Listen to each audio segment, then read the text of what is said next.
Warga Dusun Kedung Bingit, Desa Sambikerep, Kecamatan Rejoso, Kabupaten Nganjuk, Jawa Timur, digegerkan dengan temuan mayat perempuan tanpa identitas di wilayah setempat, Senin, tanggal 25 Maret tahun 2024, pagi.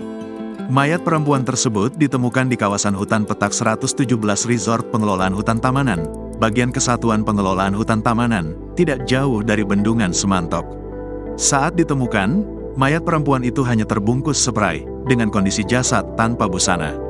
Kepala Kepolisian Resor Nganjuk, Ajun Komisaris Besar Polisi Muhammad, membenarkan temuan mayat tanpa identitas ini. Itu masuk Dusun Kedung Bingit, Desa Sambikerep, Kecamatan Rejoso, Kabupaten Nganjuk. Ditemukan pada hari Senin tanggal 25 Maret tahun 2024 diketahui sekitar jam 8 waktu Indonesia Barat, kata Muhammad. Adapun ciri-ciri korban yakni berkulit putih dan berambut panjang warna pirang. Untuk keadaan muka sudah tidak bisa dikenali, dan terbungkus dengan kain spray, bebernya.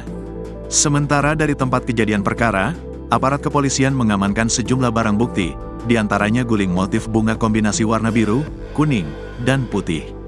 Selanjutnya, ada 2 bantal motif bunga kombinasi warna biru, kuning, dan putih.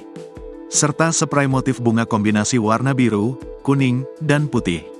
Polres Nganjuk masih melakukan penyelidikan lebih lanjut, guna memastikan identitas korban, tutur Muhammad. Kami mengimbau apabila ada keluarga, saudara atau tetangga yang hilang dan sesuai ciri-ciri tersebut dan mempunyai informasi segera menghubungi kantor polisi terdekat atau perangkat desa, Babin Kamtibmas, pungkas dia. Download Tribun X sekarang, menghadirkan lokal menjadi Indonesia.